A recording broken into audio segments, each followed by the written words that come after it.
when I think Sandra first came across this production of Anne Frank, and we thought we might make a broader open program about it. The obvious person we thought of was Ryan Cooper, because of his theatrical background, as well as his longtime interest in Anne Frank.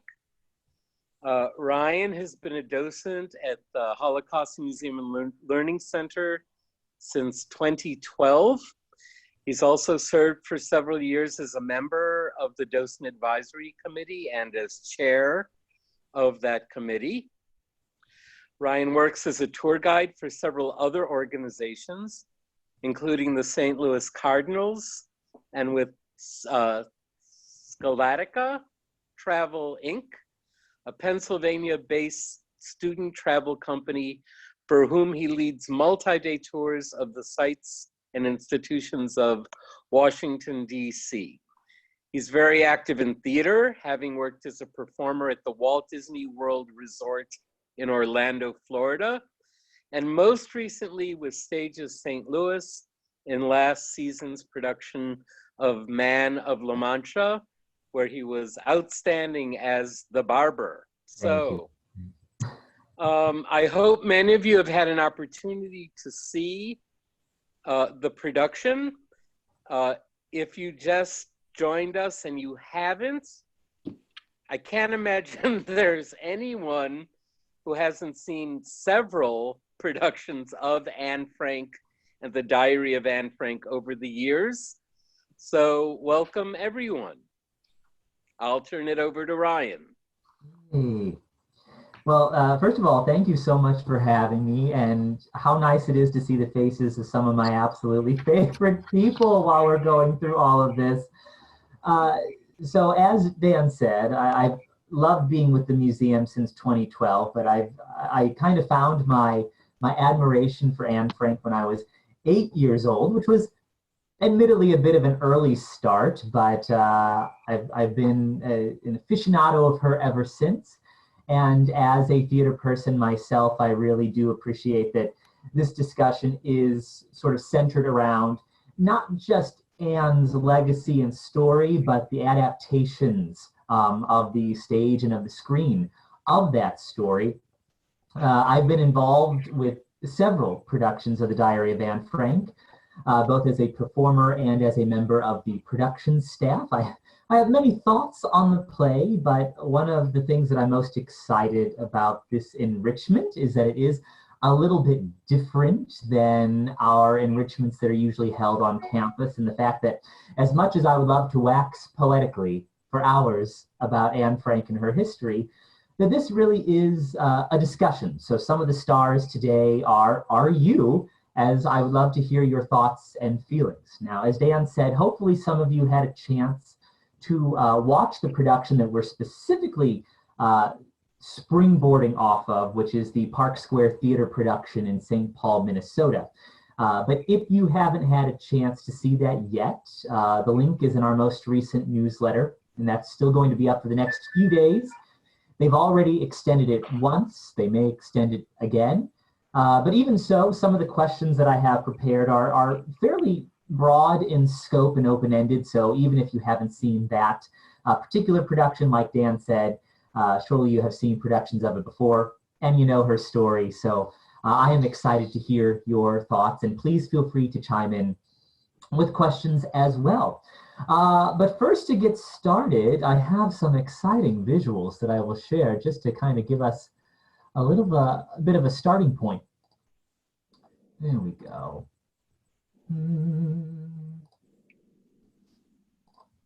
So a little history of the theater that produced this particular production. So Park Square Theater in St. Paul, Minnesota. They're very unique in the fact that this production of the Diary of Anne Frank was going to be their 21st production of that show. So they usually do it about every season. They have it as part of their season lineup, as part of their theatrical tradition. Their play productions usually reach about 12,000 middle school and high school students a year. And they were getting ready. They were about 2 days from opening night of this 21st production of the Diary of Anne Frank when Minnesota had their shelter-in-place orders go into effect. So obviously they could not hold the play in a traditional sense, but the producers of it decided that instead of just postponing it or canceling it, to have the actors record their parts at home via Zoom, like we are doing right now, and to make that whole play available online. Now, they released the recorded version of it on Yom HaShoah this year, April 21st, but they recorded it live all together with obviously no set, some minimal costumes, some props, and since you obviously can't have the actors standing up and walking around, as they said their lines, they would also say the stage directions that would be written in the script so people can visually understand what is happening at that time. A little bit of interesting thing about the cast, the woman who played Mrs. Van Dam, who is here in the upper left-hand corner, she has been involved with the production 20 of the 21 times. And then the gentleman who played Dr. Dussel was involved 10 of those 21 times. But where I want to start today is if you're on social media a lot, you may have seen, in addition to many tasteless comparisons of the Holocaust to our current situation, many people trying to spread hope and a sense of perspective for being in quarantine. A lot of people have posted memes or messages about Anne Frank and, oh, you think things are bad now? Well, consider what Anne Frank and the 8 people in hiding had to go through for 2 years, and their stakes were a lot higher. So if you want to unmute and participate in this question, the question is, has your experience in quarantine and during this era of COVID-19 possibly shaped the way you view the production of the Diary of Anne Frank or her story in general? Has there been anything that maybe hasn't hopped out to you before that now you really think of as you're in the midst of this? Yes, Debbie. Well, I can go outside, and I know she wanted to go outside, you know, and I was at the Anne Frank house, and there is like a skylight that hits you, and it's like, she must have really thought, gee, I wish I could go outside. So I was appreciative of the fact that I could, and it made me feel more empathy for what she had gone through, so. Great. Mm-hmm. Great. Yeah, I thought, oh, go ahead. Go ahead, Hal. And then we'll do I Hal. was just saying that, you know, feeling cooped up in our quote isolation, somebody did bring up about Anne Frank, and I thought about it, and I really put in perspective how little, relatively little, we are suffering, in quotes, compared to what that experience was for her and her family and so on. And it makes it much more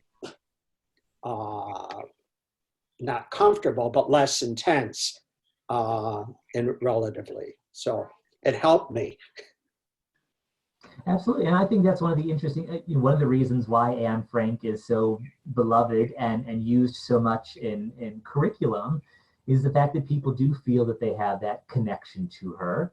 And now, you know, like Debbie said, getting to know those simple pleasures that we took for granted before, and now we realize that we take them for granted, also helps to further that. Anne, go ahead with what you wanted to say. It was just similar to Hal. I just feel like my experience being involved with the museum puts a whole new perspective on this whole thing. It's like Dan said, talking to the survivors, they are sort of seeing this as an inconvenience compared to what they went through. So yeah, just that same line of thought. It definitely gives perspective. We still have a lot more freedoms. Yeah. Go ahead, Vera. Vera. So, and I think I feel a little differently. It's maybe because my daughter's a social worker and she uses the word "and" a lot. And I grew up with a mother who was a survivor who thankfully did not tell me ever, I don't think, how can you complain? I had it so bad, you know. So and a lot of children of survivors do grow up with that. And, you know, I think about it. I'm in my nice 3-story house, you know, with my husband on the 3rd floor and me in a nice room. and I'm still feel like I'm really not happy with the situation. So it's a way to carry both of those things. I don't want to, I think, oh, I shouldn't feel bad. Anne Frank had it so bad, or my mother had it so bad. But at the same time, I want to be able to feel bad. Oh, yeah. Yeah. So it's really, it's that and that Sonia talks about instead of but, that both of these are valid feelings. That's really interesting because I could see your perspective on that. You wouldn't want your mom to say like, oh, don't complain like so many of the children of survivors had to deal with. I know they did. So I think that's great that you brought that out because I do feel bad, even though I feel doubly or triply bad for Anne Frank. I hate being cooped up. So yeah, you're right. Yeah, no, you got to be So- able to feel bad without feeling guilty. I don't feel think that's good. what I I'm just have perspective on it because I feel Yeah. like it could be. I'd rather have this than be in during the Holocaust, but it doesn't mean this feels good. I totally get that, and you shouldn't have any guilt. The one thing I during this discussion just now, it occurred to me that for people who are in nursing homes, I mean, for most of us, we can get out and go to the grocery store when we need to and take walks. But for people who are truly in quarantine, their situation, especially if they're sick, is so much more like what Anne Frank and other prisoners went through. And that's probably the closest in our circumstance to, what the Frank family and others went through was for those people who are truly alone and sick and dying and cannot connect with their families at all. That's probably the closest analogy to what the Frank family had to what some of us are experiencing now. I just wanted to say that, I too have been in the Anne Frank house and was really blown away by the smallness of the Yeah. space. Mm-hmm. You can read about it and you can hear about it, but when you actually see how tiny it is, it's amazing that they didn't kill each other, to be honest. But one of the things that I picked up in this play, which rang a little bit, I understood it a little bit more. I mean, I was aware of the sniping that was going on, and you hear the sniping at the play, but whereas before I could sympathize with it, or I'm using sympathy and empathy the wrong way. Before I could empathize with it, now I can truly sympathize with it, because it is very difficult, when you're confined with somebody to maintain the camaraderie, you can't get away from them. They can't get away from you. No, really. We got it. Yeah. I'm sure you get it. And we I'm like glad Bob. you We brought do. up that point. I'd love to piggyback off of that, because that is one of the things that struck me as well. I'm here with my mother, and luckily we get along very well. So we haven't gotten on each other's nerves, but I have many friends who are living with people who have never had to be inside with them for so long, and seeing how short their fuses are and seeing how much they understand that, and knowing, okay, it's been 2 months for us and we still relatively can go outside to blow off steam. But when you're fighting with someone and you can't make noise for the entire workday or else give yourself up, or now you understand that where some people might see, and in reading her diary or in the production as sometimes, or in some movie versions as, oh, she's a bit of a brat sometimes. Well, now she's not having a chance to be a child. She's in these spaces with people who antagonize her, and just seeing how it is in small confinement to snap a little bit, as Barb said, you get a greater sense of that. I also think for this production, and I hate to use the phrase happy accident, but from a stylistic theater point of view, what an interesting opportunity it was to do this show over Zoom. You know, Barb mentioning, you know, going to the Anne Frank house and seeing how small it was. In prep for this, I was reading a lot of theater reviews from the revival of the Diary of Anne Frank in 1997, and every single review said the set looked beautiful, but it seemed very spacious. It seemed much too big. And that's a problem with a lot of times when this show is done for sightline purposes for the theater. The rooms have to be bigger than in many cases they were in real life. And sometimes it's like, well, look at this huge place these people had to spread out in.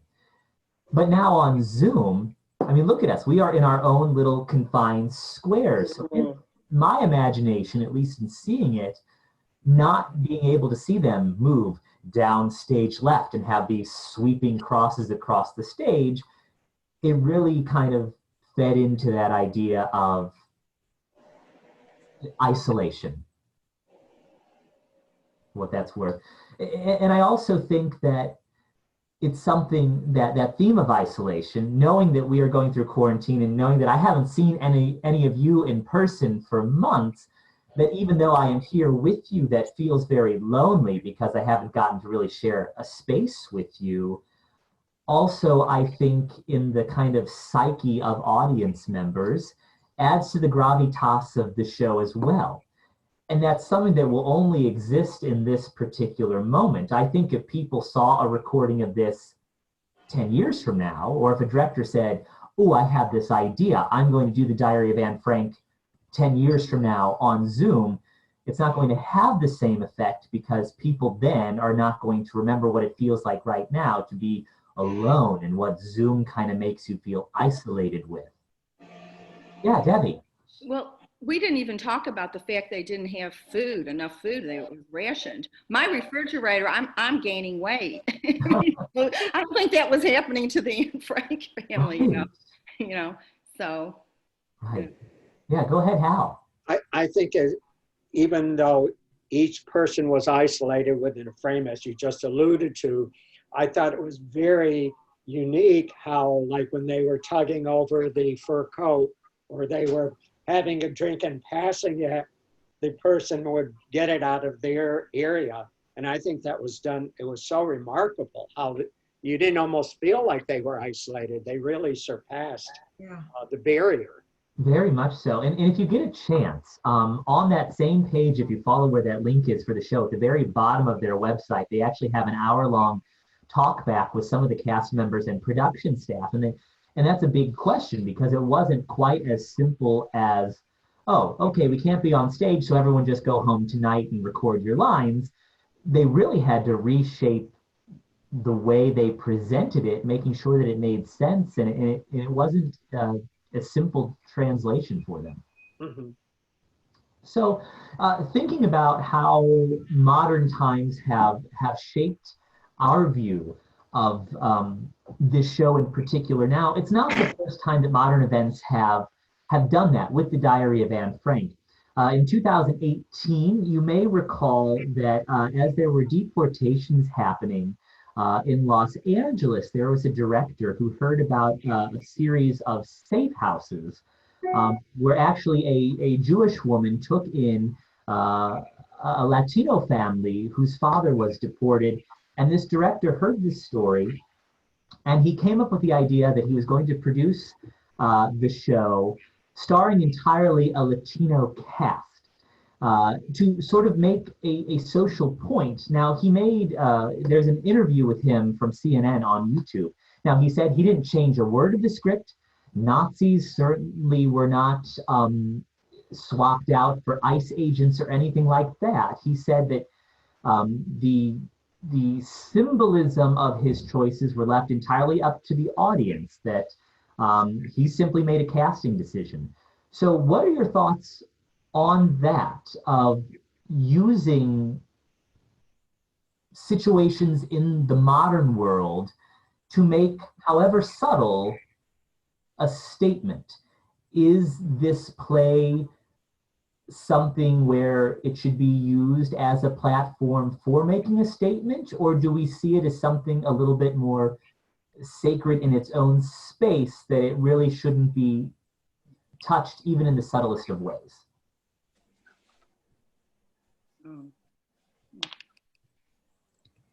Interesting question. Yeah, Vera. To me, it speaks of its universalism this way. You can use it here and you can use it there. Right. Dan has. Yeah, Dan. So what you say about universalism is really interesting, because if you go back to the early history of this, there was a lot of debate, even when the diary first came out. Remember, they called it Diary of a Young Girl. They really wanted it to be universal. And if you read the blurb that Eleanor Roosevelt gave, it was about how this was any young person's story. And that was seen as a positive. And then there was sort of a debate, because before the Hackett and Goodrich production came out that we saw here, and that led to the film with Millie Perkins that's based on, Meyer Levin wrote a version of Anne Frank's story that was rejected because it was seen as being too Jewish, too particular, and again rejected for that reason. So the version that we were all familiar with deliberately did universalize, left out a lot of specifics of Jewish elements in it, at which some were brought back in the 97 version, which brought back Margaret wanting to be a nurse in Israel, and Dr. Dussel knowing more about Judaism than we see in this play. So that's always been kind of a debate, if by universalizing we're opening it up to more and more people identifying with the story, or the other view, which is that that's sort of watered down some of the specifics of Anne Frank's particular experience. Yeah, and I would like to, I have visuals for this so that because that's a perfect transition. So thank you, Vera and Dan, for that. About the different, hello, how do I use PowerPoint? There we go. So about the different versions. So as we mentioned, so Meyer Levin, after 1952, when the book first came out in the US, he actually wrote a script, sent it to Otto Frank, and even Otto Frank himself said it was a little too Jewish. There's a fascinating book called An Obsession with Anne Frank, available if you kind of want to learn about that. So Goodrich and Hackett, Francis Goodrich and Albert Hackett, who are pictured here touring the annex with Otto Frank. They wrote the first version that debuted on Broadway in 1955. And this, of course, became the version that you know in the movie, starring Millie Perkins and Shelley Winters. And then, as Dan said, in 1997, Wendy Kesselman does a pretty significant overhaul of the show. And that debuted with Natalie Portman, 16 years old, making her Broadway debut.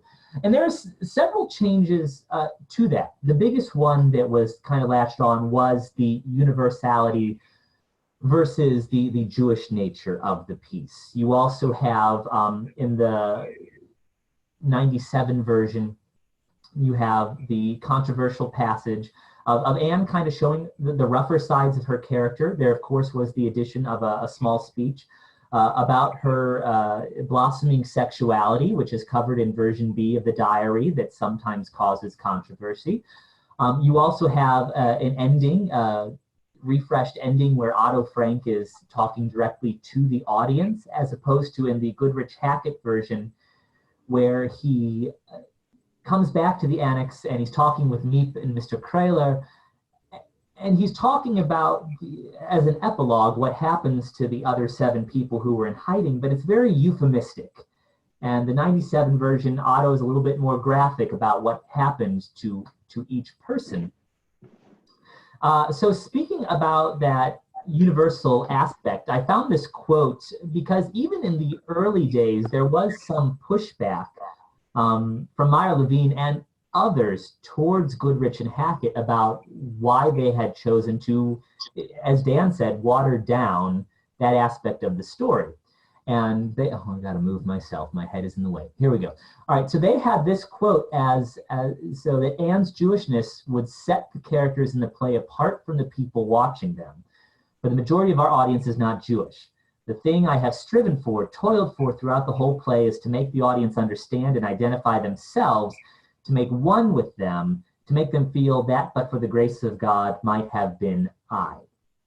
So obviously in the Goodrich-Hackett version, which as Dan said, is the version that was done by the Park Square Theater that we saw in the Zoom performance, there are many things. There are inaccuracies in the facts. At the end of the show, when Otto Frank is giving his epilogue in that original version, he even says, the person who betrayed us was the thief who broke in during the one scene. Now, obviously, we know there's much debate as to who that person was. But also just to give you an illustration of how the Jewishness changes and actually changes historically who characters were. Fritz Pfeffer, Anne Frank's roommate, who becomes Dr. Dussel in the diary and in the show, historically was one of the most, if not the most, religiously observant people in the annex. Now, there's a Hanukkah scene in the original 1955 Goodrich-Hackett version where he doesn't even know what Hanukkah is. He literally has my most hated line in the whole show, where when they're talking about getting gifts at Hanukkah, he says, oh, like our St. Nicholas Day. And Mrs. Van Daan pipes back in, no, not like St. Nicholas Day. What kind of Jew are you that you don't know Hanukkah? Compare that with his depiction in the Kesselman version, where there's a bombing raid scene where in the stage directions, he actually puts on a prayer shawl and starts reciting the prayer Sim Shalom. So a bit of a 180-degree switch for him. So I guess what we'll kick off here is, what role does Judaism play in this show? Is it a very important aspect? Do we think that we need to, as Goodrich and Hackett, emphasize the universal nature of it? Or by the fact that they are Jews alone, does that make them not universal? So Dan, I'll kick off with you. No, I just wanted to add before we go into your significant question. It's interesting with Fritz Pfeffer, who is the dentist in the play, who comes off Jewishly as an ignoramus, also said he's lonely and alone and wants to get back to his drill.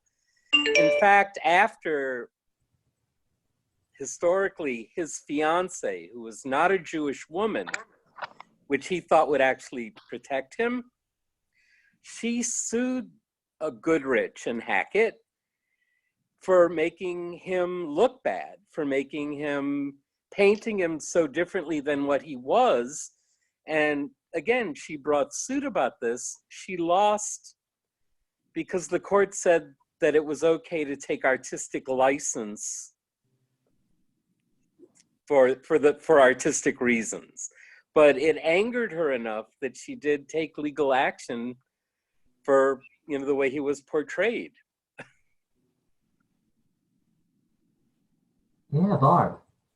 Well, I might have, wait, let me make sure I'm not muted. No, I'm not muted. We hear Okay. you. Okay. I think it depends on who your audience is, on how Jewish this play needs to be.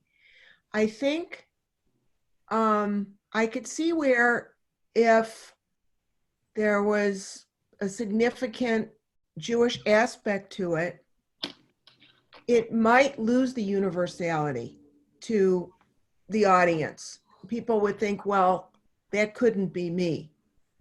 So I think that there's validity to removing some of the Jewish aspects of it. However, I think if I was showing this play or doing this play in a Jewish environment, especially involving Jewish kids, if I was using the diary itself as a vehicle in a classroom, in a Sunday school room or whatever, I would want the kids to see that these people were being persecuted because they were Jewish. I think that he has a very important message to them. But again, I think it depends on the audience. I wouldn't want, if I was going to do this in a classroom, I don't know, a regular classroom, I don't know that I would get rid of all the Jewish elements, but I would want the kids to be able to identify, and I think the Judaism in some instances could get in the way. Great, Debbie. Well, I recall it was many years ago, and when I took the classes from Dan, and I think I always say this, that Anne Frank opened up the discussion about the Holocaust because people didn't really talk about the Holocaust. You're talking 1950s. So that was a safe way to open up the discussion because you had evil, but you also had good. You had the family bringing them food and things like that. Whereas today, yes, some people say they're, Holocaust weary. Some countries say, oh, enough about the Holocaust. But I think now we do need to have more of a universal message because I think that will resonate more with audiences all over. And to pick up on that point in terms of time, that was one thing that I was kind of percolating in my mind as well. While obviously Goodrich and Hackett had the universal aspect in mind from the word go as they were writing it, does time, they're writing in the 1950s where you're practically on the heels of the Holocaust happening, where in many people's minds, what the Holocaust was and who it was perpetrated towards is kind of in the psyche. It's in the subtext of many audience members who would be watching it. So perhaps they felt that they didn't need to emphasize it as much because most people who were educated and knew what was going on kind of knew that aspect, versus today, in 97 or today, 75 years later, where you have a lot of people who are very ignorant of many simple aspects of the Holocaust. Does that make a difference? Does that make some people feel like they have to emphasize the Jewish aspects and those facts a little bit harder than maybe they did in the 1950s? I don't know. So are you saying, Ryan, if I'm getting you, if I'm understanding you, that in today's world, that the Jewish aspect would need to be emphasized because in general, people don't see Jews as necessarily being persecuted, discriminated against, and so forth?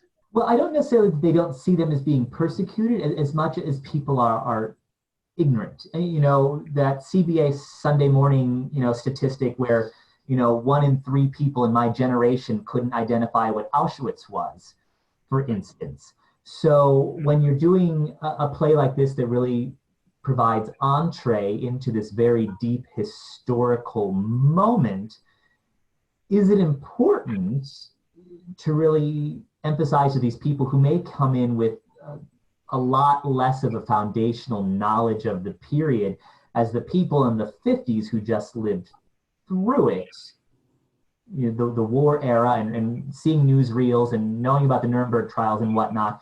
Do you have more of a responsibility? Did that prompt Wendy Kesselman in 97 to swing more in that 180-degree realm to focus more on those elements than maybe she would have if Wendy Kesselman was writing the show in the 50s? Well, that's a very interesting point. And I don't want to stray too far from Anne Frank, but I will a little bit. So there is currently on PBS a series called World on Fire. You guys familiar with it? No. You're not. Okay, so it's going to be a continuing series, but this year focused on the beginning of the war, and a lot of it has to do with Poland, with the entry of Great Britain into the war.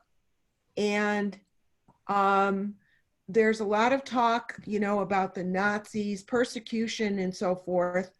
But so far the emphasis has been basically on the T4 part of it. A big part of it has been on that. And additionally on the Polish people in general, and very little on the Jews, very little on the Jews. So there you go with your universal message of Nazism, fascism, and so forth, and kind of blowing over the Jewish aspect of it, which I found a bit troubling, a bit troubling. So perhaps feeding into what you're asking, I guess the answer would be yes. People need to be reminded that the Jews were the only group that was targeted as a large group for mass annihilation. Yes. Great. Thanks, Barb. Anyone else want to hop in? All right. Excellent. Yeah, Norm, are you stretching? Oh, all right. Yeah, don't push on that. Okay. I like what Barb had to say, except that certainly the Sinti and the Roma were pretty much, I understand, annihilated to at least as great an extent as the Jews were. Just that there weren't as many of them, and that they did not keep as accurate records. This is what I've learned by being a docent. So. But I had not seen that series. I have it on my DVR, so now I'm curious to see it. But it seems that I don't have a major objection at this point to how the Jews of Poland were treated, and maybe next year it'll be different. There's such a universality to the story of the persecution and the evil, the pure evil of the Nazi Party, that and people have heard about the Jews a lot, maybe showing more about how much how cataclysmic this was for all of Europe is important. So yeah, we know about the Holocaust, we know about what it was to the Jews, but there's a lot more to the story, so I'm looking forward now to watching it. Thank you. And as for Anne Frank, one thing I've learned also in the past few years is that there was it was rare but not unheard of for people to have been confined to very uncomfortable spaces, whether it's the Anne Frank house, which I visited 40 years ago and wasn't really surprised by how small it was, but to hear about people who were hiding under the barn in a farm that they had lived on is just as frightening. And we just know about Anne Frank because she wrote the diary and her father found it. Other people might have written diaries and that were never discovered, and everybody who was confined might have wound up murdered. So we're lucky to have Anne Frank, and we're lucky to have her universality and apparently her writing genius. So it's an asset for all of us. And let's appreciate that for the many things that it's worth. Right, thank you, Norm. Hal? Yeah, I just want to, I agree, 1 in 3 young adults don't, I read that about Auschwitz, but even those that do know the baseline facts of the Holocaust, I think a play like Anne Frank allows them to experience it emotionally rather than factually. And I think it does serve as a introduction or an easy way to get into more of a discussion of the Holocaust after somebody has seen that. Great. And to kind of go off that idea of connection, we've always, people have always loved Anne Frank because of that connection. Something that launched during quarantine, right around the same time that this production on Zoom did, is the Anne Frank House launched a video series on YouTube called Anne Frank Video Diary, where the whole concept is, what if Anne Frank was in hiding instead of with a pen and paper, but with a video camera? So it uses actors and a very highly detailed recreation of set to kind of see the world through her eyes, familiar passages and whatnot, but instead of reading about them, you kind of see them in real time as if she were recording that,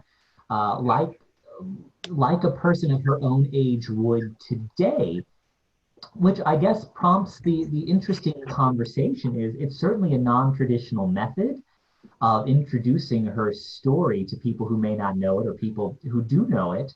Uh, but it's also, I can imagine some people saying, you're revising history by giving Anne Frank a video camera. So I'm interested, kind of, springing off of Hal's idea of making connections to young people, especially in this era when it's becoming much more difficult to and much more important to reach out the young generation to make sure that they have a connection with this history. What are your thoughts of using non-traditional methods and storytelling like that in serving the purpose of making a connection? Well, we know from what we've seen, and I use the book burning as a case in point. There's just certain things and certain methods that kids don't relate to anymore. It doesn't make sense to them. And, perhaps to an adult, especially an older adult, using a Anne Frank with a video camera may seem ridiculous. It may be fine for a younger audience. I think something to keep in mind about the Anne Frank diary is you read it. I've read it recently as an adult. It read very differently to me than it did when I was a kid. The things that stood out to me when I was a kid were not what I read this time. I related to it in a very different way.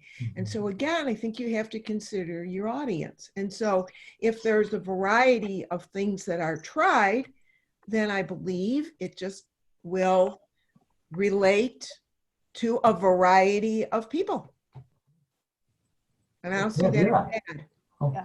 And I think it always depends on how you're using it. You could use video and use it poorly. And I know, Dan has talked to us about, how we're making presentations, and we've heard about this.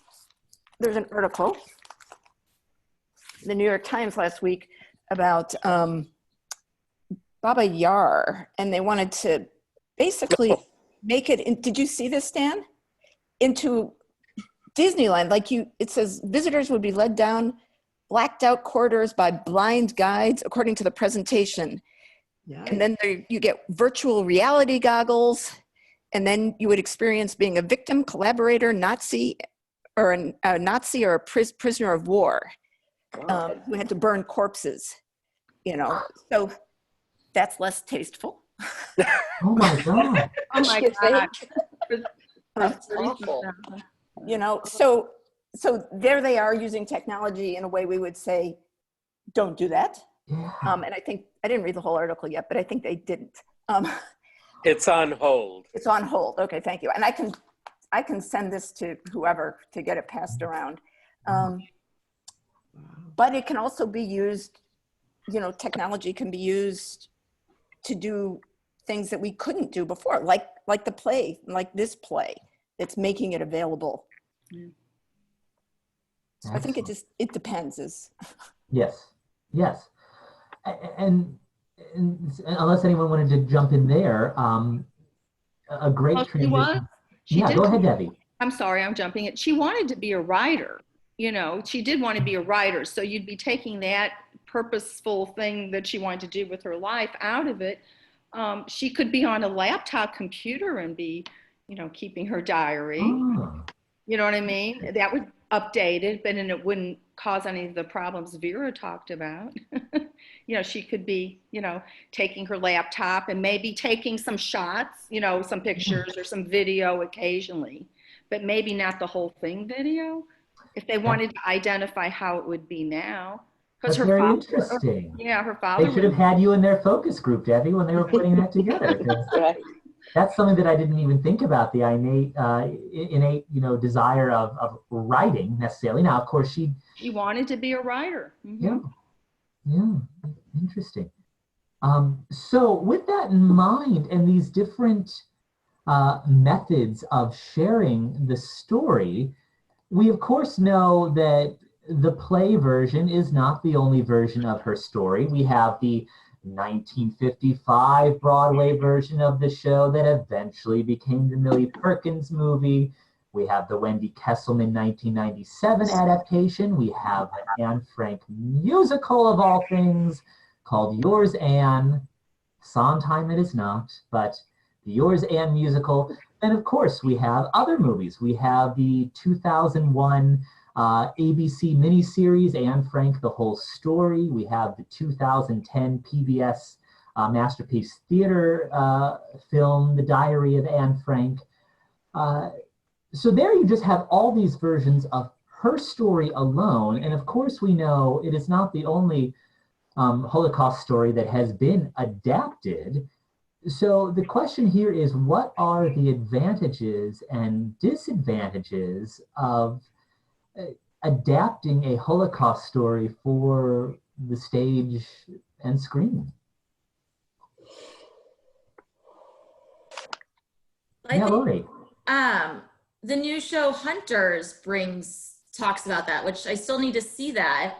But it's the idea that if you make up scenarios, that then it gives food to the deniers. So adapting any detail, whether artistic license, you know, that could be food for the deniers. I want to hop on that point. I'm glad you said that, because one thing that I find interesting, as Goodrich and Hackett were writing the script for the first time, Otto Frank was involved peripherally. It's my understanding, and Dan, correct me if I'm wrong, Otto Frank never saw the show or the movie because he said it was going to be much too difficult to see, you know, his family depicted by others, you know, up there on the stage or screen. But the fact that original version does have so many inaccuracies, not only in terms of character depiction, but of actual facts, that especially, and I'm sure they didn't have the forethought to think of this, but it's one of those things that I thought about, that in years after that, you know, the diary's validity itself would be challenged by Holocaust deniers. So here you are literally having someone involved who's not saying, oh wait, it didn't happen like that, for the need of serving the story. It can be argued, of course, that again, like Lori said, really does kind of not help us in that regard of tamping down ideas of, oh, it didn't happen, because they can point out, see, this is different than what you said. Dan, go ahead. Yeah, it's an interesting point, because people, first of all, the centrality of her story made it fodder for people wanting to say that it was false. And if you go back even to the fact that, as most of you all know, in the 2-year period, Anne rewrote her own diary. And, you know, 2 years in the life of a 13, 14-year-old, the style is different. She also heard the queen of royalty of Holland said, keep journals, keep diaries. These will be the historical record. And that inspired her, again, to rewrite her own version. And some of it's on scraps of paper. And it's not just the plaid diary. There's several notebooks, etc., that are hers, which led to people saying, well, it can't be, or it's invented, or Otto Frank made it up. And people really went overboard. If you look at the annotated diary, the annotations are several times longer than the diary itself. it is one of the reasons that Simon Wiesenthal made it a personal mission to go out, and he found the Dutch policemen that arrested the Franks. They were then able to document from the perpetrator side all of the elements, and you could then no longer doubt the authenticity of her diary and her story. Great. Any other thoughts? Yeah, Hal. I just have a stupid question. Is her actual diary, I have not been to the Anne Frank house. Is that where her actual diary is? Mhm. Okay. And from a story point of view, one of the things that I take that is unfortunate to me about the Diary of Anne Frank adaptations for movies and film are the depictions of the characters. I think the connections to Anne don't just end with Anne. I, for instance, always really loved all 8 people in hiding, and they meant very much to me. And I remember the first time that I saw the show, one thing that really struck a raw nerve with me, and unfortunately exists in both versions of the script, are to add drama. I mean, as you're writing a script, you have to have those moments of drama and falling action and climax and all of that. But you have the big climactic scene of Herman Van Daan being caught stealing bread in the middle of the night. Now, in Anne's diary, there's no evidence that anything like this happened, but for story purposes, this has been created. And the unfortunate thing is, he's a real person. And to people who only know the diary in the story from Anne's perspective and from 1942 to August 4th, 1944, there is no diary of Herman Van Pels out there where people get to really know the full picture of him. So people walk away, and I get nervous that people walk away and say, well, how about that coward, Herman Van Daan, who is stealing bread from the mouths of children? So that's always something that strikes me about. Obviously, there would be some people who would say, why do you need to add such a dramatic scene? Are the actual real life instances and circumstances therein not dramatic enough? But that's always been something that struck a raw nerve with me, between that and between, the depiction of Dr. Dussel, as we mentioned earlier. So if anyone has any thoughts on that. One of the reasons that she changes their names from the Van Pels to the Van Daams and from Fritz Pfeffer to Dussel, which means fool, was deliberately because she actually writes, she hopes one day they'll make a movie or a novel based on her diary. So she's already kind of giving people pseudonyms so she can, make them larger than life characters. Right. Which she succeeds at. It is, and that's one of those things that performance also helps. And it would be interesting. I wish we had one of the actors on with us, is how, as you do your research for your characters, how do you rectify, for instance, if your cast is Mr. Dussel, how do you kind of do that balance of wanting to be respectful to who he really was, even though it is a pseudonym, and what he is written by Anne to be and depicted to be. It's an interesting thing. Mhm. All right, so I guess as we are winding down on time, one final question that we can just kind of breeze through is, obviously we know as school groups come to the museum next to Elie Wiesel's Night, many of our groups use the Diary of Anne Frank, the movie or the stage show or the book itself, as their kind of Holocaust curriculum, either as an entrance to their curriculum or in some cases as their whole Holocaust curriculum. And to get your general thoughts of Anne Frank as the foundation or soul of your Holocaust curriculum. Advantages, disadvantages, thoughts. Yeah, Debbie. Oh, you're muted, Debbie. Just gotta unmute. Oh, yeah. Okay, sorry, I muted it. I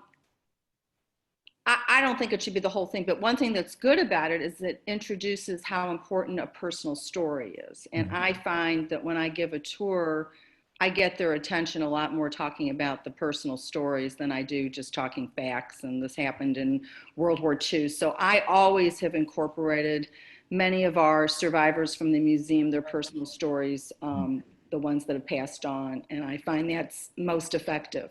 So I think that's a good segue into the whole personal stories. Great. I think that happens with anytime they just do it in English, whether they read Anne Frank or Night or Number the Stars. When they just do it in English, then they come to the museum sort of to add to the background of the story, but not to really study the Holocaust. That it works much better when they do it in English and in history. So I don't think it's an issue of just studying Anne Frank. I think it's an issue of just studying the literature and not getting the history with it. You know, it's interesting that when I was at Yad Vashem for conference, and Rabbi Israel Meir Lau, who's included in our exhibit, was speaking to all of us, all educators. And he told us, and of course you remember he himself was a child survivor, but he told how he was still very young and the family that was taking care of him had a copy of Anne Frank's diary. They didn't want him to read it, they hid it, and of course he found it and read it. And his first reaction is, what's the big deal? It's one person's story and it's as much about how they all got on each other's nerves. He said, but he came to understand that as an educational tool, it put a face on a victim. And if this could happen to a 14-year-old young girl, it made it more tragic than, as Debbie said, all the numbers and the statistics, and also about potential. If someone who we don't know what Anne Frank would have done or produced if she would have been able to grow up. So it sort of encapsulates, again, putting a face to that. I used to always tell teachers, you know, there are other diaries. But at some point, I remember a couple of years ago, we kind of gave up and did a teacher workshop on how to teach Anne Frank, with the acknowledgement that that's what teachers were using. So we wanted them to use it as well and as fully as possible. One other thing, and I'll let other people comment, there's a very good book by Francine Prose, P-R-O-S-E. You may know her as a significant author, and I see Ryan's holding up her book.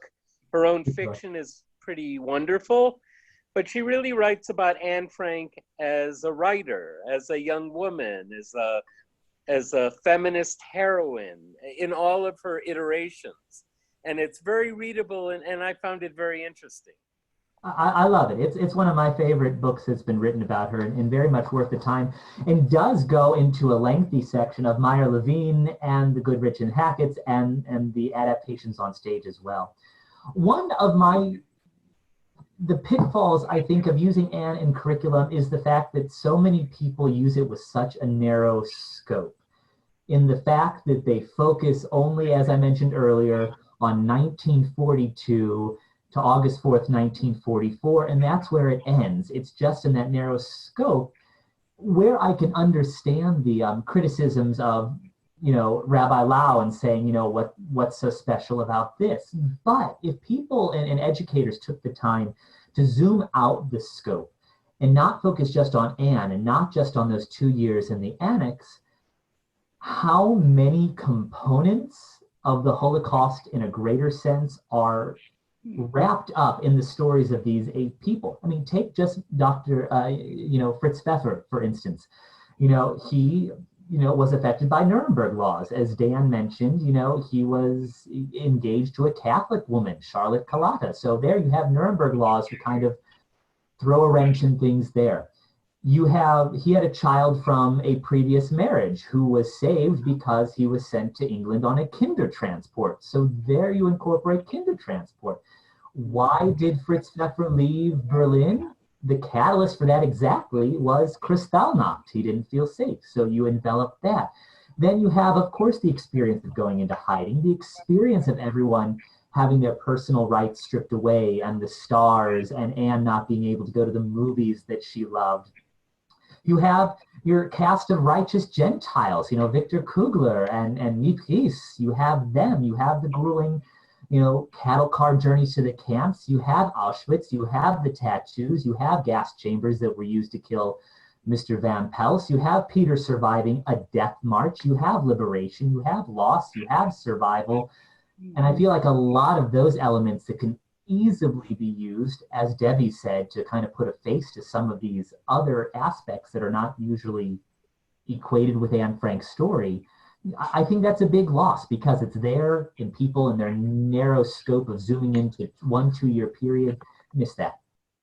Even the American response of Otto trying to get the family to the United States, and you think, if with their resources and the support they had, if they couldn't get here and they couldn't get approval, something's very wrong with the system. Right. So I know we're winding down on time, but if anyone has any other, Norm has, please feel free to jump in. Am I stating the obvious that the reason that so many of the visitors we have read the book, have read her diary as their main source of information, that they can relate to her because she'd have been in the 8th grade, like so many of them are. So that makes it very useful. There's no way to encapsulate the whole thing in just one set of writings, whether it's Anne Frank's or whether it's Elie Wiesel's, although I think that Night is even more meaningful, or was even more meaningful to me because it's so graphic. Mm-hmm. So, but hey, whatever information is out there, let's do it. I'm surprised, Ryan. Thank you for your expertise in the theater about how many different versions there were. So let's see, it wasn't quite, so it's not quite a documentary, which is usually pretty accurate. It's not quite based on true events because, well, that would mean it was mostly accurate, or inspired by true events, which is kind of like hazy, versus the novel that she thought that she was hoping it would be made into. Right. So I don't know what to think now, except there's a lot more research to do. So thanks very much for your presentation. Oh my gosh, thank you. It's a pleasure. And I tried to find statistics because you can still, if you're a theater company, both versions are still available to you. I was trying to find out which ones are done more often. I couldn't find exact stats for that, but I believe that the Kesselman version is performed a little bit more than the Goodrich-Hackett adaptation. I know that the Rep did the Kesselman version. I'm pretty sure New Jewish a few years ago did the Kesselman version. So there you go. Well, I'm glad that I could open the world up to you. I really liked what you Oh, said. yes. I really liked what you said at the end about how we could expand. So if you have a class come in that has read Anne Frank, how we can really talk about why they ended up in hiding and what happened before and what happened afterwards. So I like that. And someone created a really interesting document that could be used on I tour. was just gonna say, it's available to all docents. Brian created a whole document that takes you through our whole museum, and every single time there's somebody from Anne Frank's story and all the people that were with her related to each section of the museum. It's clearly printed out in this document from Ryan. They're all over the table in the docent lounge, but I know I can't put I may it need to rewrite it for the next time we can use it. But Put it online. Yeah, if you can email it, we can make sure oh, great. you haven't seen it. That would be really helpful. Absolutely. I'll get that to Dan and Sandra really good. today, and they can disseminate as they see fit. There's also one about Night. Yes. Yeah. So we'll put those both out. Thank you, Ryan. Thank you so putting much. this together. Thank you. This was Ryan. wonderful. And Great job. this was great. Thanks so much. I enjoyed the discussion. It was a good Yeah. did too. Of pace. And Yes. yeah. I know I was nervous at first. I'm like, oh, I only have a handful of questions, but I'm like, I know these docents. They know how to talk. We'll We're be talk. Oh, great. Well, I can't wait to see you all again in person. Yeah. Yes, Yeah, same. Stay soon. Yeah. Same. Everybody. Be well, Thank you, and everybody. thanks Everybody, everyone see for you. Thanks, Ryan. zooming in. Thank you. Care. Bye. Bye. Bye. I miss everybody. I know. Same. Bye. We don't want to get off, do we, Vera? I know. Nobody